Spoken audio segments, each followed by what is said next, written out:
So when the left and the media aren't pretending that satire videos are real for the sake of attacking people, people on the left are also proposing some brand new ideas. There's only one problem. These brand new ideas, they're basically the same as the old ideas.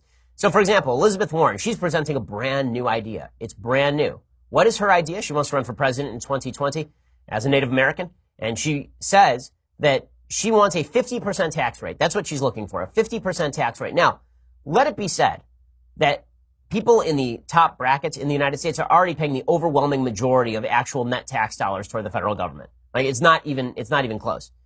People at the upper end of the tax spectrum between state and federal taxes are paying well in excess of 40%. If you're in the state of California, you're already paying closer to 50% of your money to taxes. But Elizabeth Warren says we need a 50% top tax rate. That's going to fix all of our problems. What's too high for the top personal rate? It's not about a number. That's what negotiations are all about. Is 50% obviously too high? Look, there was a time in a very prosperous America, an America that was growing the middle class, an America in which working families were doing better generation after generation after generation, where the top marginal rate was well above 50%. It's 90%. That's exactly right. Okay, the left never, ever, ever will actually give you a straight answer on this particular question. When you say to them, what is your preferred top tax rate? They'll never tell you that it's 100%, but it basically is 100%. Folks on the left will say, when the tax rate's really good, it's when the top marginal tax rate was 91% under JFK. Ignoring, of course, the fact that everybody basically avoided paying the 91% top tax rate with a variety of loopholes and deductions. But if you really believe that this is a winning campaign in the United States, a winning campaign is I want to raise everybody's taxes dramatically, talk to Walter Mondale circa 1984. Hey, this is your program. Let's raise taxes incredibly high. Yeah, genius ideas from the left. Also, outrage is on the program as well. So Cory Booker also wants to run for president in 2020. This is why when people say that Donald Trump is running at a disadvantage in 2020, I just wonder who they think he's going to run against. If it's going to be Elizabeth Warren, who's sending smoke signals, or Cory Booker, wild-eyed Cory Booker, the advantage has to be with Trump. Cory Booker is the senator from New Jersey, one of the senators from New Jersey, along with the execrable Bob Menendez. And Cory Booker has decided that he is going to play Crazy Eyes Mr. Potato Head in his 2020 campaign. He's going to get out his angry eyes, slap those things on, and then he's going to go out and campaign. Everything that he says is 5 times too crazy for actual moderate politics. Here he is yesterday suggesting that anyone who supports the nomination of Brett Kavanaugh for the Supreme Court is complicit in evil. And behind him is Elizabeth Warren. Even she looks awkward over this. There is no neutral. In a moral moment, there is no bystanders.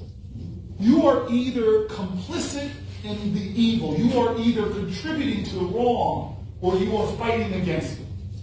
Okay, the outrage routine, every time Cory Booker speaks, he thinks that he is doing the McCarthy era, have you no decency, sir? And it grates really, really quickly. Moral outrage does not work against President Trump, and it doesn't work on the American people. When you're talking about the nomination of Brett Kavanaugh to the Supreme Court, the left is already attempting to mobilize against Kavanaugh's nomination, not by suggesting that there are holes in his legal resume or by asking specific questions about his record or how he will rule on future cases, but simply by stating over and over and over again that you are evil if you support Brett Kavanaugh. Well, this was exactly the thing that led to Trump's presidency in the first place. Everybody on the right got tired of hearing they were evil for disagreeing politically, and so the left is doubling down on all of that. So what have we learned from the left in the last 24 hours? We've learned that their program involves dishonestly suggesting that satire is actually real for the purposes of attacking people. We've learned from the left that they want tax rates radically elevated, and we've learned from the left that you are evil if you support a judge who disagrees with Cory Booker on abortion. This is what we've learned from the left. The radicalization of the Democratic Party is happening in real time. And this is not me suggesting this from some subjective point of view. Real Clear Politics has these charts that show sort of the movement in the party politics over the past 20 years. And what you see is that the Republican Party moved to the right, leading all the way up till 2010. And since 2010, the Republican Party has basically been stagnant in its policies. And what you see is that the left, the Democratic Party, has moved radically to the left since 2010. And that's not a giant surprise, because just watching it in real time, you can see it happening. I'm old enough to remember when Barack Obama was running on behalf of traditional marriage and suggesting that he didn't want to raise taxes in 2008. And now you've got Elizabeth Warren, who's going to run on transgender bathrooms and 50% tax rates.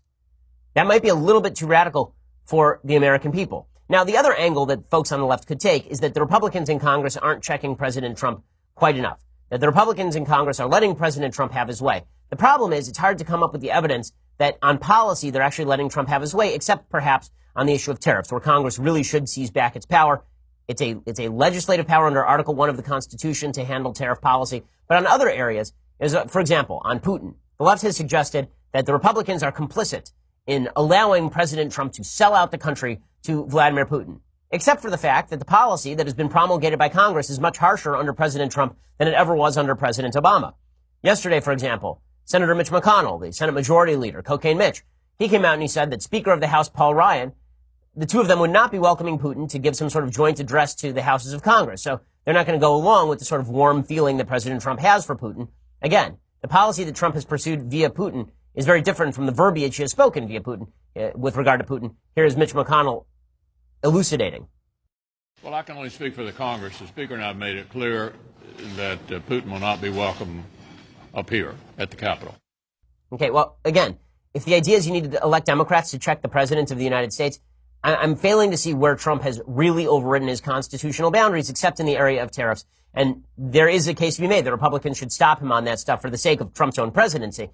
But the case for a Democratic Congress has never been weaker, I think.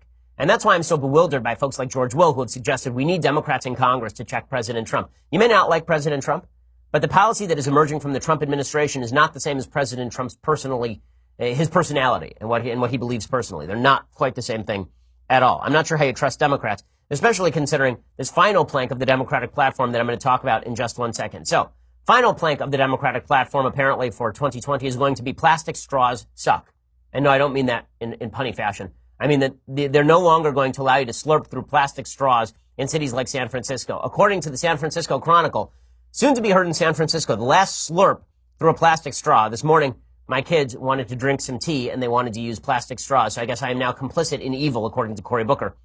The Board of Supervisors passed an ordinance on Tuesday that will prohibit the city's restaurants, bars, and retailers from providing customers with plastic items such as straws, stirrers, or toothpicks beginning July 1st, 2019. If the ordinance passes the board on the second reading next week, it will then be presented to Mayor London Breed. If the mayor signs the measures, retailers will be prohibited from selling single-use food service products made with fluorinated chemicals. So you're not going to be allowed to get like a Starbucks cup anymore. Instead, you're going to have to use biodegradable straws that taste like corn every time you use them. Bars, restaurants, and cafes would only be allowed to provide products like condiment packets and napkins upon request or at self-service stations. Supervisor Asha Safi, she says, this is about changing people's behavior. Do you really need to offer a straw with a glass of water?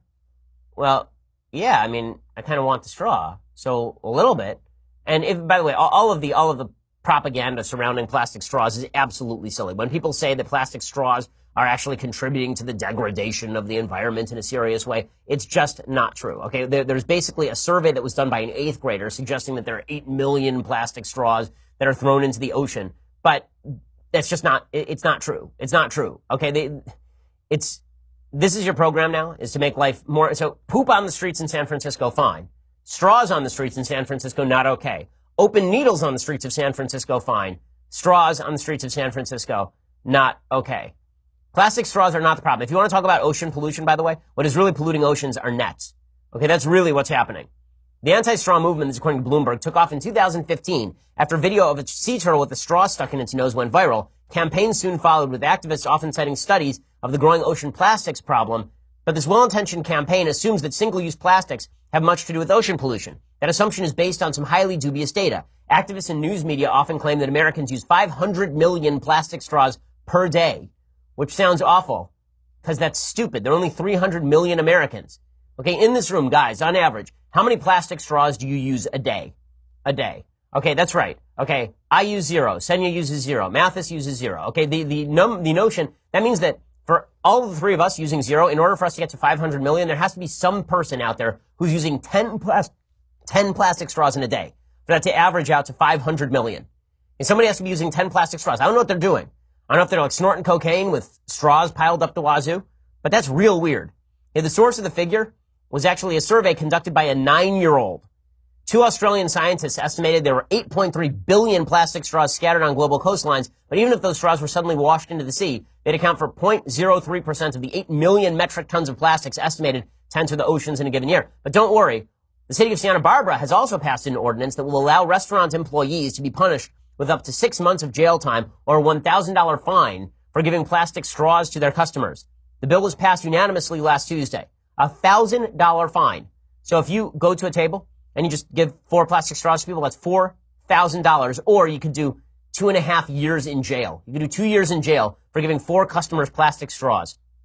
Santa Barbara's ordinance is likely the most severe straw ban in the country, but of course it is not the only one.